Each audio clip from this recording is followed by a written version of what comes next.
welcome to Off the Rack. I'm Shelly Meyer, and I'm so happy you're here with me today. If you're watching this, you might be where I was not too long ago, preparing for breast reduction surgery, full of questions and quietly carrying a mix of relief, fear, and a deep hope that maybe, just maybe, this could be a turning point. I remember sitting with that decision, knowing it was right for me, but not really knowing how to get my body and my heart ready for what was coming. It wasn't just about the surgery. It was about preparing myself to heal well. Not perfectly, but well. So in this video, I want to gently walk you through 5 ways I prepared for my breast reduction surgery. The small grounding practices that made me feel a little more steady, a little more in my body, and a lot more ready. This isn't a checklist, it's a conversation. So let's begin. The first thing I did was focus on how I was nourishing my body. I had already been eating a carnivore diet for about 10 months. And because it's an elimination diet, I had a really clear sense of what caused inflammation in my body and what helped me feel calm, steady, and strong. In the final stretch before surgery, I didn't change anything. I just leaned in more deeply. I focused on high fat carnivore because fat is so nutrient dense and incredibly healing. I stuck to fatty cuts of meat, I stayed hydrated with electrolytes, and I kept my meals simple. I wasn't trying to be perfect. I was trying to support my body. And along with that support, I started layering in a few supplements. These supplements were designed to work with the healing process, not against it. The first one I added was something called HealFast.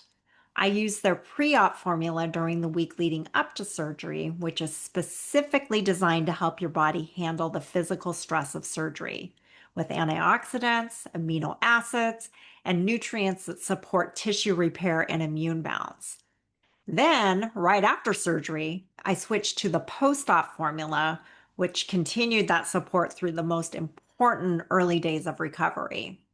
I felt like I was giving my body a head start and then staying in rhythm with what it needed afterward. Next, I started taking Arnica pellets, the kind that dissolve under your tongue. Arnica is a homeopathic remedy that's known for helping with bruising and swelling. I started them a couple days before surgery and continued afterward. And while I don't think it was just one thing, I do believe that the combination of Arnica, HealFast, vitamins, and the way I was eating all worked together. I barely bruised. I skipped that deep red and purple stage and went straight to pale yellow. And within 2 weeks, even that was gone.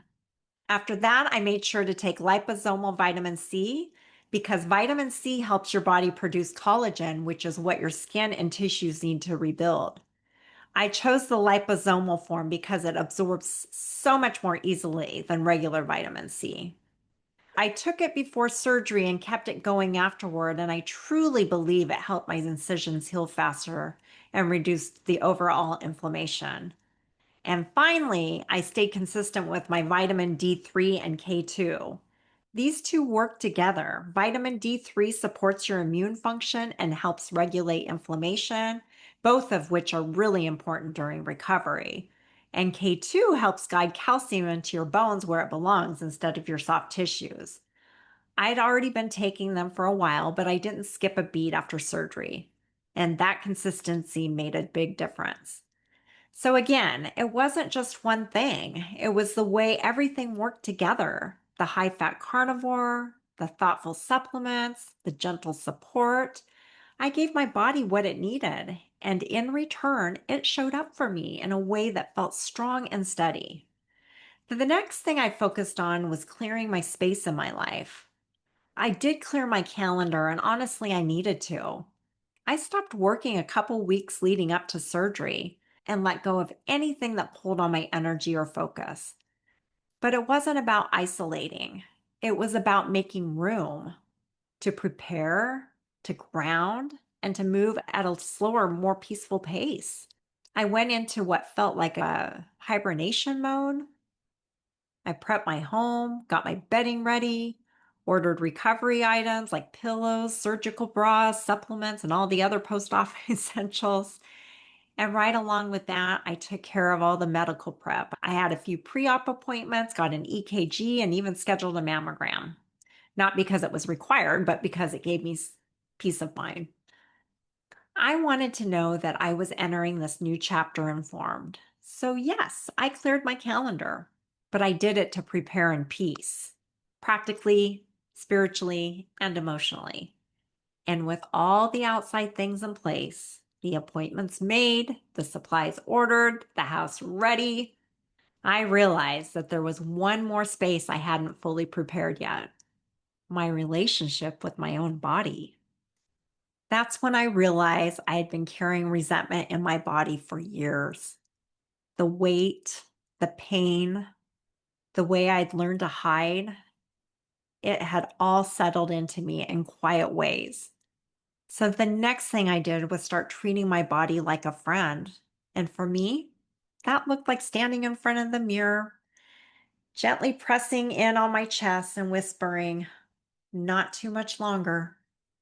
I would close my eyes and picture myself smaller, not because I didn't love who I was, but because I was finally giving myself permission to change what had felt so heavy for so long. It wasn't a dramatic ritual. It was simple, quiet, and real.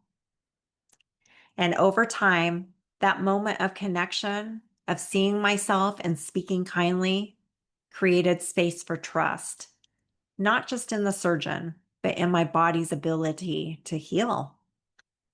And the more I softened towards my body, the more I realized how much it needed, not just physically, but emotionally. I wanted my space to reflect that same kindness, not just a space to recover, but a place that felt safe enough to rest. Then I turned my attention to my recovery space. I wanted to take things as easy and comfortable as possible.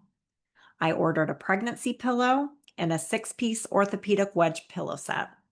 And those really helped me stay supported and upright without strain.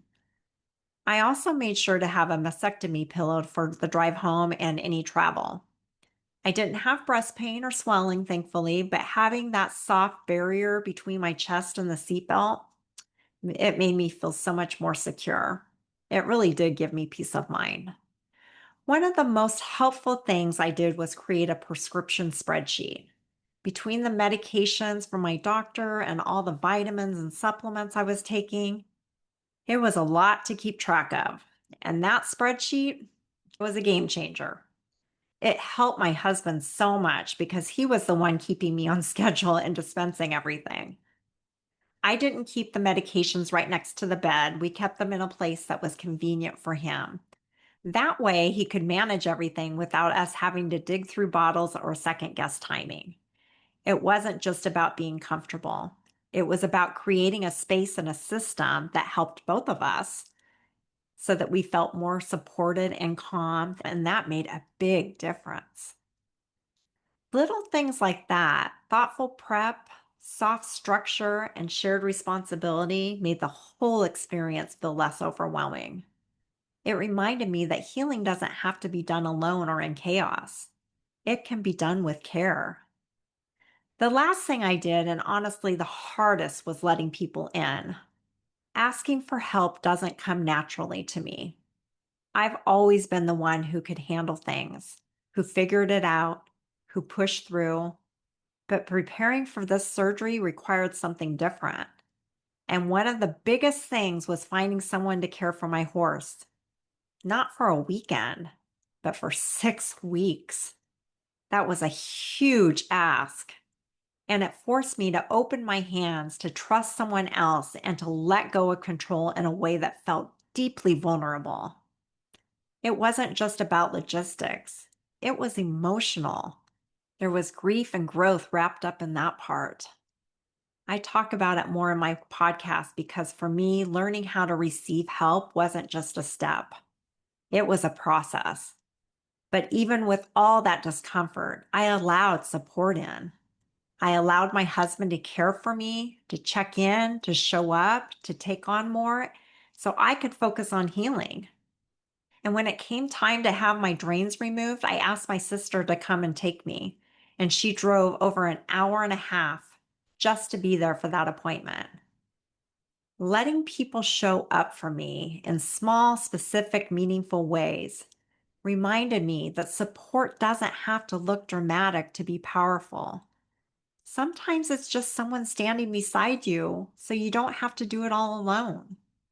You don't have to heal alone. Even if it's just one safe person, let them in. Let them hold a little piece of the weight, not because you can't carry it, but because you don't have to. We all need support. So if you're preparing for surgery, I'd love to share the guide that supported me. It's called Fueling Your Body for Surgery, and it includes a simple keto and carnivore-based nutrition plan to reduce inflammation, along with a 15-day daily video series delivered to your inbox to support you emotionally and practically, one small step at a time. You can grab it at the link in the description. I'd be honored to walk with you through it. Preparing for breast reduction surgery is about more than booking a date and showing up. It's about creating space in your home, in your body, in your spirit, so that healing feels supportive from the inside out.